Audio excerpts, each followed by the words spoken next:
गोविंदाय नमो नमः।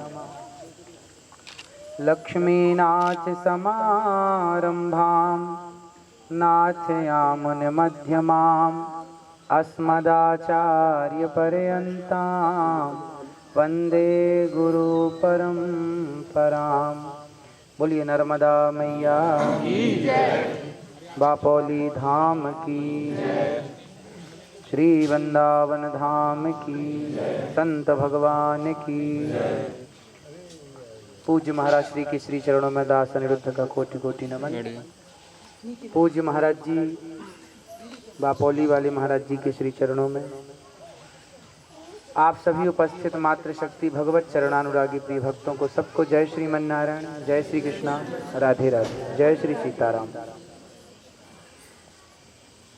गोस्वामी जी कहते हैं कि संत समागम हरि कथा दुर्लभ तुलसी दोय सुत दारा और लक्ष्मी पापी के भी होय। संत समागम, जिस क्षेत्र में संत होते हैं, ब्राह्मण होते हैं, उस क्षेत्र को आप ऐसे ही मान लो कि वो अपने आप में एक तीर्थ हो जाता है। अब यहाँ संत भी विराजमान है और विद्यार्थी भी विराजमान है, तो ये बापोली धाम अपने आप में एक पवित्र तीर्थ है जहाँ संतों की चरण धूलि है, और वह भी तपस्वी संत, जहाँ गौ माता है, संत हैं, ब्राह्मण हैं।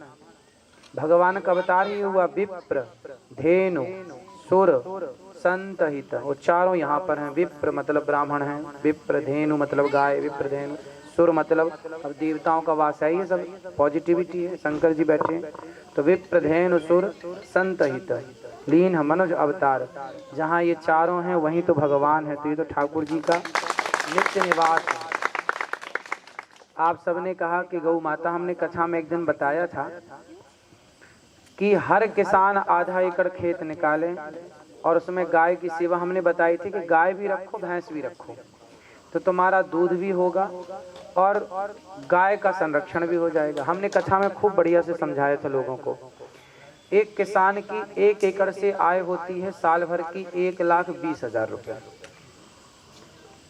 मोटा मोटा यदि गणित लगाओगे तो 1 एकड़ से आप 1,20,000 की फसल निकालेंगे। 3 फसल, जिसमें गेहूं, धान और मूंग, सारा मिलाओगे तो आप टोटल करोगे साल भर का तो 1 लाख, और लोगे 30,000 ले लो, 1,30,000 मान लो, कहीं ज्यादा कम का। फिर भी 1 एकड़ भूमि में आप गौ माता रख लो, आधा एकड़ भूमि में गाय रख लो, भैंस रख लो, धीरे धीरे आप उस व्यवसाय को बढ़ाओ तो मार्केट में दूध की कितनी डिमांड है। आप दूध बेचो, गाय के गोबर से खेतों में खाद बना के डालो। यदि 100 लीटर दूध आपका रोज होता है तो आप समझिए कि 50 रुपए लीटर के हिसाब से 5,000 रोज का है। अब 5,000 रोज के हिसाब से आप महीने का लगा लो, फिर साल का लगा लो, तो 1 एकड़ खेती जो धान, गेहूं और मूंग सहित जितना देती है, उससे ज़्यादा आप महीने का कमा सकते हैं यदि आप दिमाग से चलें तो। और ये सब तब होगा जब आप चाहेंगे। किसी की 5 एकड़ खेती है तो आप आधा एकड़ समर्पित कर दो गायों के लिए, इससे आपकी उन्नति भी तो है। इससे 2 फायदे हैं।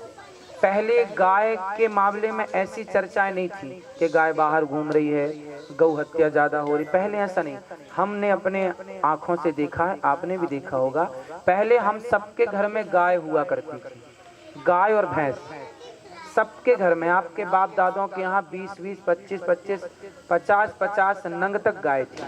पहले के जमाने में जिसके पास ज्यादा गाय होती थी वही बड़ा आदमी माना जाता था। गौधन, गजधन, बाजधन और रतन धन खान। तो पहले का धन गौधन ही था। नंद बाबा के यहाँ 9 लाख गैया थी, है ना, इसीलिए उन्हें श्रेष्ठ कहा जा। अरे इनके घर में 9 लाख गाय, जितनी ज्यादा गाय उतना श्रेष्ठ व्यक्ति। तो आप लोग भी श्रेष्ठ बनिए, और गाय की बड़ी कृपा होती है। तो गाय का संरक्षण कौन करेगा? गौशालाएं एक व्यक्ति बनाएगा, ऐसा नहीं। एक व्यक्ति झाड़ू लगाए तो अपने घर में लगाएगा, 4 घर में लगाएगा, पर सारे लोग अपने अपने घर में झाड़ू लगाने लगे तो सारा गांव साफ हो जाएगा। द्वार को साफ करने पूरा गांव साफ हो जाएगा। तो जागने की जरूरत सबकी है। हम गाय को लेके गंभीर हो जाएं। और गाय, जैसा महाराज जी ने भी हमें दर्शन कराया, गाय के कंडे, एक मशीन आती है हमारे वृंदावन में, गौरी गोपाल गौशाला में 180 गौवंश है। ये दास हम स्वयं सेवा, हमें गाय अच्छी लगती है, हम गाय के साथ ही ज्यादा समय व्यतीत करते हैं। जैसे पूज्य महाराज जी गायों के साथ समय व्यतीत करते हैं, शांति मिलती है। आपको पता है, आप कितने भी बड़े शहर में, कितने भी 5 स्टार होटल में चले जाओ, लेकिन गायों के पास बैठ के जो सुकून मिलेगा वो 5 स्टार होटल में सुकून नहीं है। आप जाके प्रैक्टिकल कर सकते हैं। गाय का गोबर, हमारे पास एक मशीन है वृंदावन में, 25-30 हजार की आती है। वो मशीन क्या करती है, उसमें गाय का गोबर डालो तो वो लंबे लंबे ओपले कंडे बना के, मतलब वो लकड़ी, उसे आप कंडा नहीं कहेंगे, आप उसे लकड़ी, बीच में छेद होता है उसमें। उससे क्या होता है कि चूल्हे पर ना वो जल्दी तेजी से जलती भी है और बिना धुएं के अच्छे से वो बहुत मजबूत हो जाती है वो। हाँ, तो वो आप लोग किसान लोग यदि घर में वो 25 हजार की मशीन रख लो और गाय के गोबर से यदि उस प्रकार का बना लो और बाजार में बेचो तो आपकी आय है। गाय किसी के लिए बोझ नहीं है। गाय दूध ना भी दे तो वो अपने गोबर से ही हमारा भरण पोषण कर सकती है। ऐसी होती है गाय। गाय को माता कहा गया, गावो विश्वस्य मातरा। गाय माता क्यों है? क्योंकि जहाँ बहुत सर्दी होती है, टेम्परेचर माइनस होता, वहाँ भी गाय रह सकती है, और जहाँ बहुत टेम्परेचर हाई होता है वहाँ भी गाय रह सकती है। हर स्थिति में गाय का दूध पीने लायक है। बच्चे को माँ का दूध कई बार डॉक्टर मना कर देता है किसी कारणवश, पर गाय का दूध, शुद्ध देसी गाय का दूध उसे पिलाया जा सकता है, इसलिए गाय को माता कहते हैं। गाय का 1 तोला घी जलता है जब 10 ग्राम, 1 टन ऑक्सीजन रिलीज होती है। हम नहीं कह रहे हैं, साइंस कहता है। गाय के मूत्र में कैंसर जैसी बीमारी को समाप्त करने की ताकत है। गाय में हाथ फेरने से ब्लड प्रेशर बढ़ा है तो डाउन हो जाएगा, सामान्य हो जाएगा, और नॉर्मल नीचे चला गया माइनस तो ठीक हो जाएगा। गाय जहाँ होती है वहाँ व्यक्ति रहे तो टीबी जैसी बीमारियां नहीं होती। तो गाय के लाखों गुण हैं, एक भी अवगुण नहीं है।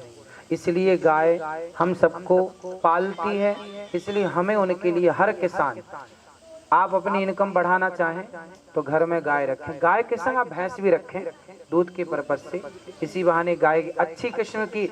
अब जैसे यहाँ गाय है, अब ये गाय सर्वश्रेष्ठ गाय गिर गाय होती है, सर्वश्रेष्ठ नस्ल कहलाती है। हमारे देश में हर राज्य की अलग अलग गाय है। हरियाणा की हरियाणवी गाय है, पंजाब की साहिवाल गाय है, राजस्थान की राजस्थानी गाय है, हमारे मध्य प्रदेश की शुद्ध देसी गाय जो आप देखते हैं, मध्य प्रदेश की गाय अलग होती है, हरियाणा की गाय लंबी ऊंची होती है, मध्य प्रदेश की गाय सामान्य ठिनगी होती है।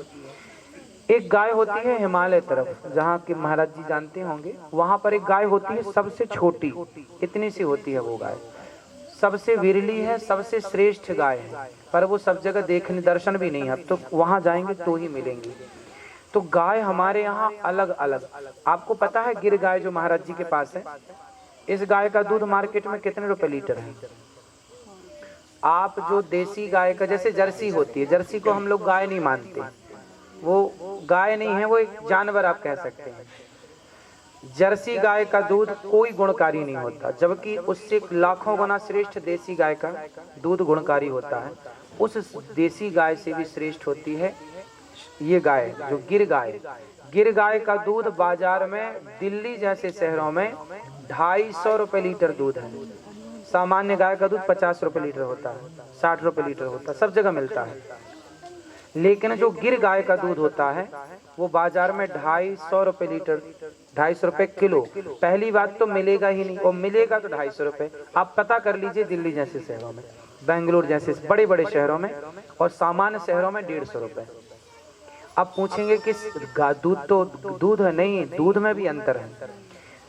जो जर्सी गाय का दूध है वो दूध केवल सफेद है, रंग है सफेद, उसमें कोई गुण नहीं, आप पी लीजिए, उसका कोई लाभ नहीं। गिर गाय का दूध पीने वाला व्यक्ति कभी उसे हार्ट अटैक नहीं हो सकता। आंखों की ज्योति कम नहीं हो सकती, घुटनों के दर्द नहीं हो सकते। इसके गोल्ड दूध में गोल्ड पाया जाता है, प्राकृतिक। भगवान गिर गाय, ये गिर एक जंगल है गुजरात में। जब भगवान श्री कृष्ण वृंदावन से द्वारिका गए तो वृंदावन की गाय को लेकर के गए, क्योंकि वहां गाय की व्यवस्था नहीं थी। तो भगवान अपनी गाय लेकर गए, कहाँ? द्वारिका। फिर जब भगवान अपनी लीला पूरी करके 125 वर्ष की जाने लगे तो भगवान ने कहा कि मैं तो द्वारिका को पानी में डुबा रहा हूँ, अब गाय का क्या होगा? तो भगवान ने गायों को छोड़ दिया। तो वहाँ के जो जंगल थे वो गाय उन जंगलों में चली गई, तो वो गिरनार जंगल कहलाता है। उस गिर जंगल की गाय को गिर गाय कहते हैं। एक्चुअली ये वो गाय है जिस गाय की सेवा स्वयं भगवान श्री कृष्ण किया करते थे। ये वो गाय है, वो श्रेष्ठ गाय है। गायों के लिए, गायों में भी थोड़ा सा अध्ययन कीजिए आप, बहुत श्रेष्ठ ज्ञान मिलेगा आपको। अब सोचिए कि इस दूध की तुलना आप किसी से नहीं कर सकते। अब ये दूध यदि आप जैसे आजकल क्या फैशन है, आप 50,000 का कुत्ता रखते हैं, आप मीन्स लोग 50,000 का कुत्ता रखते हैं, है ना? और बड़ी बड़ी 50-50 लाख की तो लोग गाड़ियां रखते हैं, बड़े बड़े बंगलों में रहते हैं, लेकिन पीते क्या है? जर्सी। बाजार में जो दूध है वो जर्सी गाय का दूध है। हम नहीं कहते कि आप बिजनेस करो, पर अपने लिए और अपने बच्चों के लिए कम से कम 1-2 गाय ऐसी रखो जो शुद्ध दूध आप पी करके 150 लाख की गाड़ी 5 साल में कचरा हो जाएगी, 10 साल में, है ना? लेकिन गाय का दूध आप पीते रहेंगे, थोड़ी सी जगह रखेंगे गाय को बांधने और भोजन की, तो वो गाय आपको लंबे समय तक स्वस्थ रखेगी और डॉक्टरों से और तमाम खर्चों से बचाए रखेगी। ना हड्डी कमजोर पड़ेगी, ना आंख कमजोर पड़ेगी, ना कान कमजोर पड़ेगा, ना बुढ़ापे में आप असमर्थ होंगे, पराधीन होंगे। पहले के लोगों को देखा आपने? पहले के लोगों को चश्मा भी नहीं लगता था, क्योंकि शुद्ध दूध था। भैंस भी रख लो, पर मैं कहूंगा कि एक शुद्ध गाय इसलिए रखो कि उसका दूध आपके बच्चों को आप पिलाएं, क्योंकि आपके बच्चे सबसे बड़ी संपत्ति हैं। आप बच्चों के लिए ना सब कुछ करते हैं, गाड़ी बंगला बनवाते हैं, लेकिन आप ये सोचिए कभी कि बच्चे जो खा रहे हैं वो जहर खा रहे हैं। बाजार के दूध से तो क्रीम निकाल ली जाती है, बाजार के घी की क्या गारंटी है कि शुद्ध है? वो घी अच्छा है जो आपके घर में होता है, वो दूध अच्छा है जो घर में, जो दही अच्छा है, वो छाछ। तो पिलाओ बच्चों को, खिलाओ बच्चों को, ताकि उनका स्वास्थ्य अच्छा है।